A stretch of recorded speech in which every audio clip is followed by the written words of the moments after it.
Good afternoon all of you. गेल्या एक थोड्या दिवसांपासून आपलं लेक्चर झालं नव्हतं कारण बोर्डाच्या आपल्या एक्झाम सुरू होत्या आणि दिवाळीच्या. सो ऑनलाईन एक्झाममुळं माझं खूप बिझी होते तिकडं, त्यामुळं आपलं लेक्चर झालेलं नाही आहे. सो मी आजपासून व्हिडिओ करते तुम्हाला लेक्चरचे. व्हिडिओ लेक्चर केल्यामुळं काय होईल की तुम्हाला पाहिजे तेव्हा हे लेक्चर्स पाहता येतील, कारण बऱ्याच मुलांचं कसं झालं आहे डायरेक्ट सेकंड इयर वगैरे, तर त्यांना थोडंसं अवघड जाते लेक्चर अटेंड करणं. त्यासाठी मी व्हिडिओ करते आहे आणि व्हिडिओ हा तुम्ही दिवसातून 2-3 वेळा तुम्हाला हवं तेव्हा बघू शकता. मी तुमच्या व्हॉट्सअपला त्या व्हिडिओचे फोटो पण पाठवले जातील तुम्हाला, त्यामुळं काय प्रॉब्लेम नाही येणार. तुम्ही 2-3 वेळा ऐकला तरी तुम्हाला कळतील आणि जरी पॉईंट कळले नाहीत तर तुम्ही काय करू शकता, मला फोन करून विचारू शकता किंवा मी तुम्हाला कसं पाहिजे तसं समजावून सांगू शकते. सो आज आपण काय करतो आहे, 5वा चॅप्टर स्टार्ट करतो आहे. आधीचे चॅप्टर जे राहिले ते पण घ्यायचेच आहेत, पण 5वा चॅप्टर मी पहिला आता स्टार्ट करते आहे. त्याच्यामध्ये कसं होतं आहे की 5व्या चॅप्टरचं आहे unit 5 economics of power generation and interconnected power system. हा चॅप्टर आहे 5वा आणि ह्या 5वा चॅप्टर आहे 15 मार्क्सला. ह्याच्यावरचे क्वेश्चन्स 15 मार्क्सला पडतात. ह्याच्यामध्ये मोस्टली एक्झाम्पल्स आहेत, डेफिनेशन्स आहेत आणि थोडी थेरी आहे. डेफिनेशन भरपूर आहेत, ते 1 बाय 1 आता आपण घेणार आहे. एक्झाम्पल्स आहेत, तर आपण ते एक्झाम्पल्स पण घेणार आहोत. ओके, तर जे काही एक्झाम्पल आहेत ते नंतर जे पॉईंट झाल्यानंतर करूया. आता फक्त पहिल्यांदा आपण काय करणार आहे की जे डेफिनेशन्स आहेत सुरुवातीचे ते आपण डेफिनेशन्स घेणार आहे. तर पहिली डेफिनेशन आहे बघा, डायग्रॅममध्ये दिलेली आहे. Define cold reserve. Cold reserve म्हणजे काय? रिझर्व म्हणजे काय असतं ते आपण रिझर्व करू ठेवतो. म्हणजे गाडीमध्ये बघा पेट्रोल असतं आणि गाडी रिझर्वला लागली म्हणजे काय, थोडंफार साठवून ठेवलेलं असतं तर रिझर्वला लागलं असं आपण म्हणतो. तर त्याच्यामध्ये आपला इलेक्ट्रिकलमधलं कोल्ड रिझर्व म्हणजे काय आहे असा क्वेश्चन आहे. कोल्ड रिझर्व म्हणजे काय आहे बघा, the generating capacity which is available for service but not in operation. Question काय आहे, डिफाईन कोल्ड रिझर्व. रिझर्व म्हणजे साठवून ठेवणे. ओके, तर कोल्ड रिझर्व म्हणजे काय, तर cold reserve is the generating capacity which is available. The generating capacity which is available for service but not in operation. म्हणजे काय, कोल्ड रिझर्व म्हणजे काय, तर कोणत्याही जी वीज निर्मिती केंद्र आहे जिथं आपण वीज जनरेट केलं जातो, जनरेटिंग कपॅसिटी म्हणतो ना, त्याची कपॅसिटी म्हणजे क्षमता. तर वीज निर्मिती करण्याची जी क्षमता आहे ती कशी आहे, जेवढी त्या पॉवर सिस्टीमची क्षमता आहे तेवढी वीज निर्माण करून ठेवलेली आहे, तयार करून ठेवलेली आहे, पण अजून वापरली गेलेली नाही आहे. बघा, which is available for service but not in operation. Generating capacity आहे, जेवढी कपॅसिटी आहे तेवढी वीज तयार केलेली आहे, तयार करून ठेवलेली आहे, पण अजून ती पुढं वापरलो नाही आहे. आणि दुसरं आहे definition, define hot reserve. Hot reserve म्हणजे काय होतं, the generating capacity which is in operation. इथं काय होतं, which is available for service but not in operation. आणि इथं काय आहे, which is in operation but not in service. म्हणजे काय, ही काही जनरेटिंग क्षमता आहे, जनरेट करायची क्षमता आहे कुठल्याही पॉवर सिस्टीमची. तर आता इथं कसं आहे, विजेची आपल्याला गरज आहे पण अजून वीज निर्मिती केली गेलेली नाही. Not in service. Which is in operation. Operation म्हणजे काय, ते कामासाठी आहे, कामासाठी लागणार आहे, त्याची रिक्वायरमेंट आहे, बट काय ते सर्व्हिसमध्ये अजून आलेलं नाही आहे. म्हणजे काय, ते अजून तयार केलेलं नाही आहे. वरती काय होतं बघा, कोल्ड रिझर्वमध्ये the capacity which is available for service. Available for service म्हणजे काय, जनरेटिंग करून सगळं तयार आहे, आमच्याकडं जनरेट केलं आहे आणि आता ठेवलो आहे, कधी एकदा ते वापरायला सुरू केलं जाईल. ओके, आणि इथं काय, विच इज इन ऑपरेशन म्हणजे आपल्याला लागणार आहे, वापरायला लागणार आहे, बट नॉट इन सर्व्हिस म्हणजे विजेची तर गरज आहे पण अजून निर्मिती केली गेली नाही, त्याला म्हणायचं हॉट रिझर्व. तिसरी डेफिनेशन आहे, define spinning reserve. Spinning reserve म्हणजे काय, the generating capacity which is connected to busbar and ready to take the load. म्हणजे काय, जी काही जनरेटिंग पॉवर स्टेशन आहे जिथं इलेक्ट्रिसिटी जनरेट होते तिथं इलेक्ट्रिसिटी ही जनरेट करून तयार आहे आणि ती वापरायला पण सुरू आहे. आता वापरायला सुरू कशी असते, तर त्यांनी सांगितले कनेक्टेड टू बसबार. म्हणजे वीज निर्मिती करून ठेवली आहे, ती बसबारला कनेक्ट केले आणि बसबार लोड घ्यायला तर तयार आहे. म्हणजे काय, बसबारचं काम काय आहे बघा, इथं जो मी सांगितलं आहे बसबार आहे. बसबारचं काम काय आहे, तर बसबारचं काम आहे काय, की एनर्जी जनरेट करून ठेवलेली असती जनरेटिंग स्टेशनमध्ये, ती फीडर थ्रू घ्यायची. इनकमिंग म्हणजे जिथून आपल्याला एनर्जी घेणार आहे ते इनकमिंग म्हणजे काय, जिथं इलेक्ट्रिसिटी जनरेट झाली आहे तिथून घ्यायची आणि जिकडं पाहिजे तिकडं पाठवायची. म्हणजे जनरेटिंग स्टेशनवरच्या सबस्टेशनकडून इलेक्ट्रिसिटी घ्यायची. कोण घेतं, बसबार. बसबार हा काय आहे, एक कंडक्टर आहे किंवा एक ग्रुप ऑफ कंडक्टर आहे. आणि ते कंडक्टरचं काम काय आहे, कंडक्ट करणे, वाहून नेणे. म्हणजे इलेक्ट्रिसिटी घ्यायची, इनकमिंगकडून घ्यायची आणि आउटगोईंगला द्यायची. म्हणजे जनरेटिंगकडून घ्या आणि जिथं लागणार आहे तिकडे पाठवून द्या. म्हणजे बसबार थ्रू आपण एनर्जी सर्व्हिसमध्ये आणतो, म्हणजे वापरामध्ये आणतो. ओके, लक्षात आलं का. स्पिनिंग रिझर्व म्हणजे काय, तर जनरेटिंग कपॅसिटी, जनरेट करायची क्षमता आहे ही काय आहे, which is connected to busbar. म्हणजे जी काही एनर्जी तयार झालेली आहे ती बसबारला कनेक्ट केली, म्हणजे बसबारच्या फीडरला दिली आणि ती कुठं दिली, पुढं बसबारनं जिथं लागणार आहे तिकडच्या बसबारला पाठवून दिली. बसबार थ्रू फीडर्सना म्हणजे इनकमिंग बसबारकडून घ्यायचं आणि आउटगोईंग बसबारला द्यायचं. इलेक्ट्रिसिटी इकडून घ्यायची आणि तिकडून द्यायची. इकडून म्हणजे काय, आता फॉर एक्झाम्पल कोयना डॅम आहे, कोयना डॅममध्ये इलेक्ट्रिसिटी जनरेट झाली, ती आपल्याला शिरोळमध्ये पाहिजे. ते कशी होणार आहे, त्या सबस्टेशन थ्रू, कंडक्टर म्हणजे काय असतात, वायर्सच असतात. तर त्या कंडक्टरकडून इलेक्ट्रिसिटी घ्यायची आणि काय करायचं, आपल्याकडे यायला पाहिजे तर आपल्याकडे आणून, जे आपल्या विजेच्या तारा जातात त्या कंडक्टर्स असतात आणि तिथून ती आपली एनर्जी पास होते. तर ह्या सबस्टेशनकडून त्या सबस्टेशनकडे द्यायचं. म्हणजे इनकमिंग घ्यायचं, आउटगोईंग म्हणजे द्यायचं. हे कुणा थ्रू देतो आपण, बसबार थ्रू. बसबार म्हणजे कंडक्टर आहेत आणि ते एनर्जी इकडचं इलेक्ट्रिसिटी इकडून तिकडं द्यायला उपयोग केला जातो बसबारचा. आता त्याच्या नेक्स्ट आहे बघा, डिफाईन कनेक्टेड लोड म्हणजे काय आहे बघा, तर आपलं घरामध्ये कसं असतं, भरपूर लोड असतो बरोबर. म्हणजे घरात काय काय असतं, लाईट असतं, टी व्ही असतात, फॅन असतो, पंखा असतो, ती सगळ्या प्रकारची. तर काय केलेलं असते, जी काही वेगवेगळ्या प्रकारची उपकरणं असतात, म्हणजे कुठलं वेगळे रेटिंग, आता बल्ब असेल, फॅन असेल, कुठली छोटी मोटर असेल, मिक्सर असेल, आणि ते काय असतात, सगळे वेगळ्या रेटिंगचे असतात. आणि आपण जेव्हा इलेक्ट्रिसिटी आपल्या घरामध्ये येते त्यावेळी ती इलेक्ट्रिसिटी फॅनला कनेक्ट केली जाते, फ्रीजला जाते, टी व्हीला जाते, ट्यूबला जाते, बल्बला जाते, सगळीकडे जाते. आणि हे सगळे एकत्रित जोडलेले असतात बरोबर का. तर ते हे सगळे एकत्रित जोडलेले असतात, तेव्हा त्याला काय म्हणायचं, कनेक्टेड लोड. तर कनेक्टेड लोड म्हणजे इट इज द सम म्हणजे काय, बेरीज. It is the sum of load of all equipments. म्हणजे घरामध्ये इलेक्ट्रिसिटी जे काही ऑल इक्विपमेंट्स आहेत त्याची ॲडिशन म्हणजे बेरीज.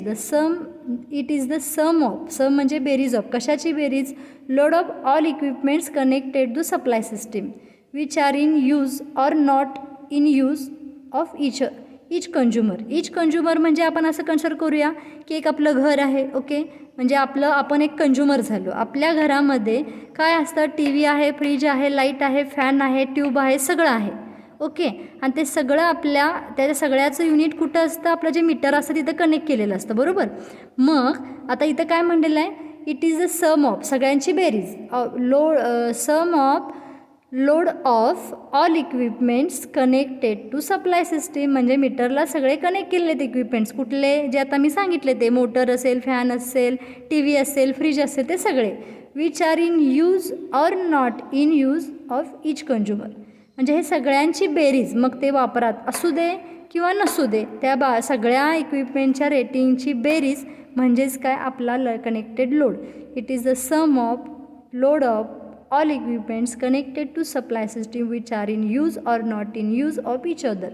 म्हणजे काय, आता बघा फॅन असतो, फॅन 24 तास चालू असतो का, नसतो, पण त्याचं रेटिंग किती आहे हे ॲड केलं जातं. टी व्ही 24 तास चालू असतो का, नसतो, कधी कधी चालू असतो. तर ते जे कनेक्टेड लोड काढताना, आपला घरचा लोड काढताना टी व्हीचं रेटिंग बघितलं जातं, फॅनचं रेटिंग बघितलं जातं, मिक्सरचं रेटिंग बघितलं जातं, लाईटचं रेटिंग बघितलं जातं, आणि या सगळ्यांची काय केली जाते, ॲडिशन केली जाते. तर त्याला काय म्हणायचं, ती बेरीज म्हणजे काय, आपल्या घरामध्ये बसवलेल्या प्रत्येक इलेक्ट्रिकल इक्विपमेंटच्या लोडची बेरीज म्हणजे आपला कनेक्टेड लोड असतो. ओके, सो नेक्स्ट पॉईंट आहे define firm power.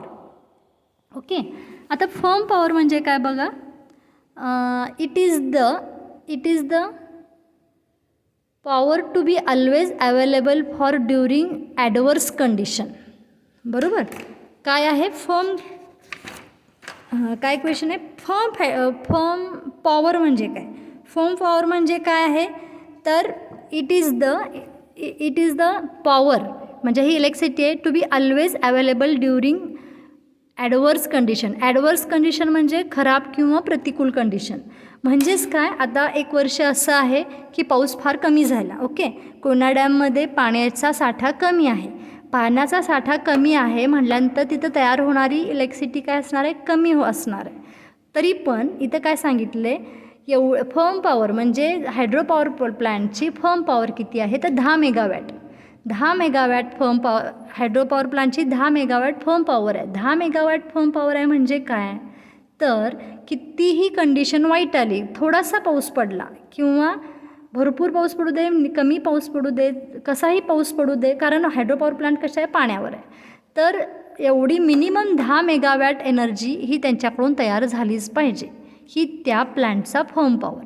Firm power म्हणजे काय लक्षात आलं, म्हणजे जरी पाऊस पडला नाही, जरी तुमच्याकडं कमीत कमी पाणी असेल, तरी तुम्ही 10 मेगावॅट हे तुम्ही एनर्जी जनरेट केली पाहिजेच. आणि हे तुमचा काय आहे, फर्म पॉवर आहे. इतर वेळी पाऊस भरपूर असताना, डॅम भरलेला असताना तुम्ही मग 100 वॅट तयार करा, बरोबर, पण कमीत कमी तुम्ही एवढी तरी अवेलेबल पाहिजेच. म्हणजे तुमचं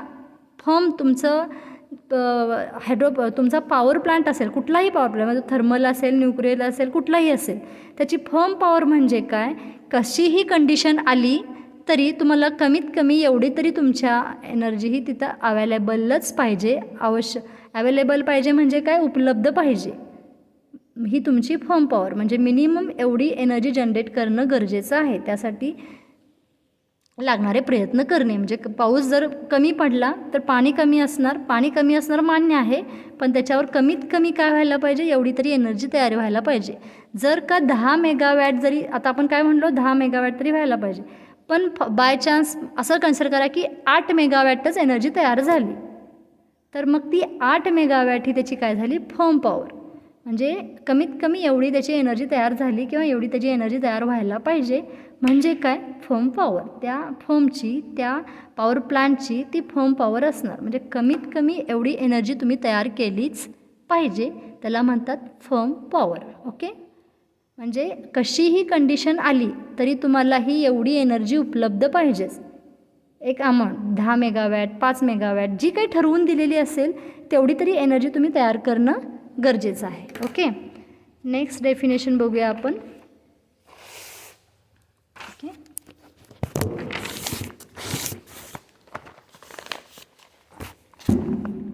आता आपण नेक्स्ट डेफिनेशन बघतोय. Define base load. आता आपण आधी बघितलेलं आहे बेस लोड आणि पीक लोड. बेस लोड म्हणजे काय बघा, एक मिनिट.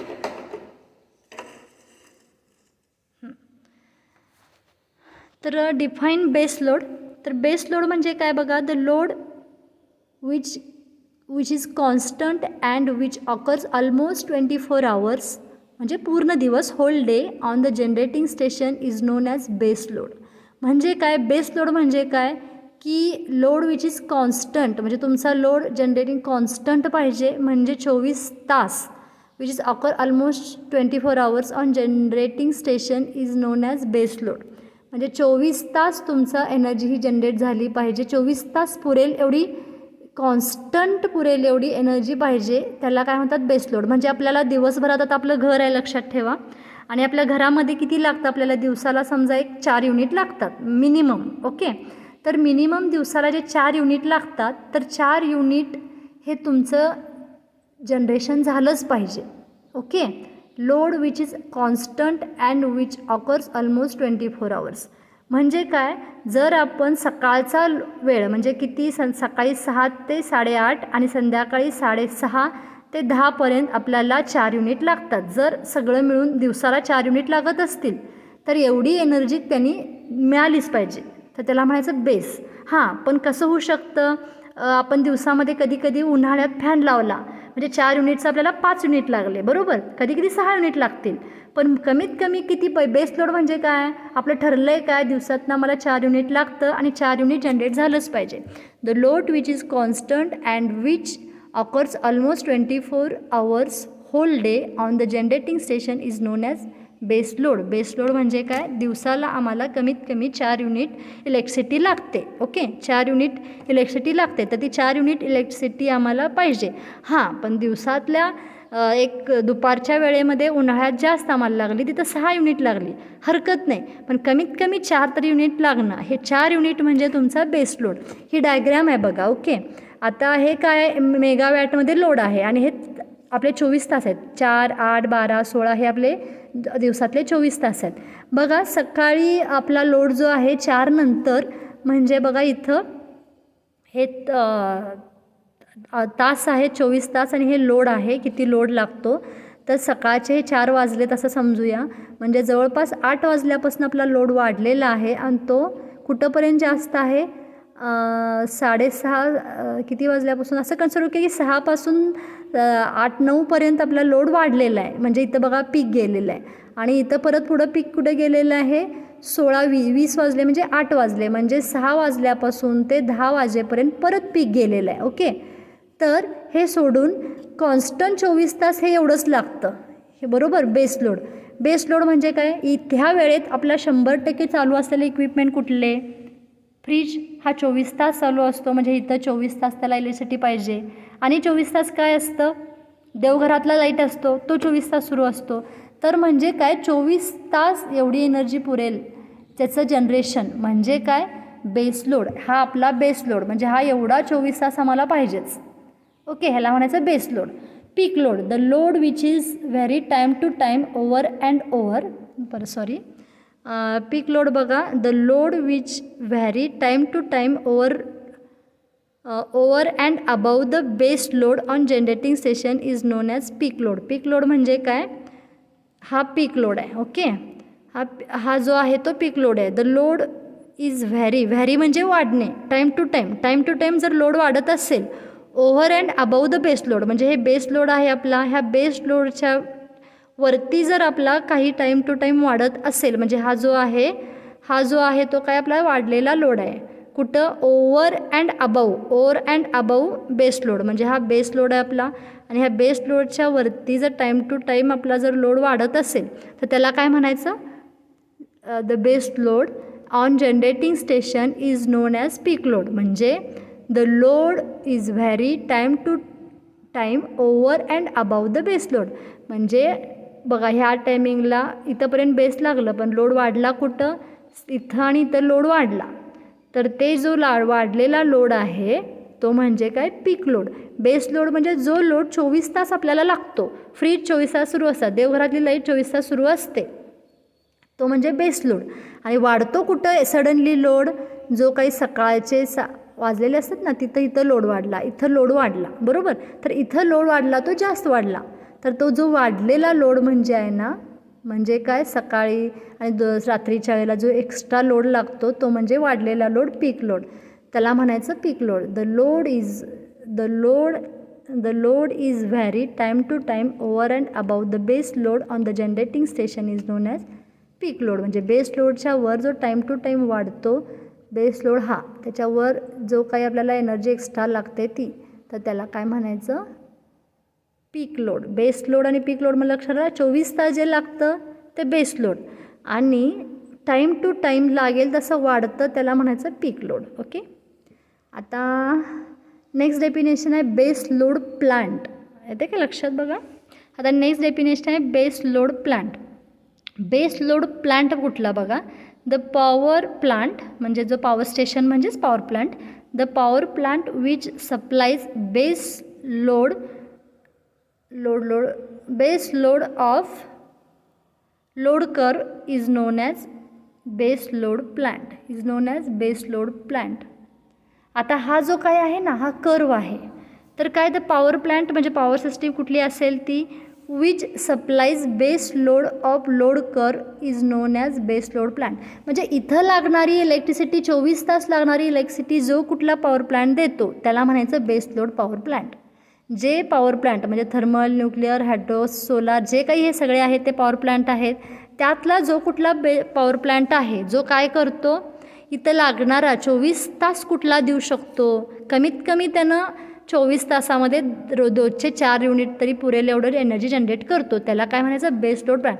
जो कुठला पॉवर प्लांट आहे म्हणजे मग तो कुठलाही असेल पॉवर प्लांट आहे तो काय करायला पाहिजे, the power plant which supplies base load of load curve. Base load हा आहे लोड कर्व, ह्या लोड कर्वमधला हा आहे बेस लोड.